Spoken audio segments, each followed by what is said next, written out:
Hey everyone, welcome back to Drew Tutorial. If you're new here, special welcome. In this video, I'm going to show you how to make your Instagram account private. So if you want to control who can see your Instagram posts, you can switch your account from public to private. So here's how. Open the Instagram app. Next, tap your profile picture in the bottom right corner. Next, tap the three-line menu in the top right. Then scroll down and look for Account Privacy.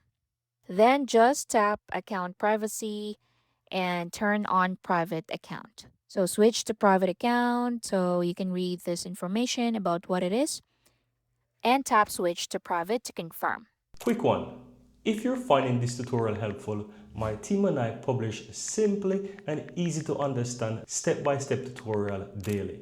And I'd really appreciate if you hit that subscribe button to support our channel and of course so that you'll never miss out when we release videos just like this one every single day.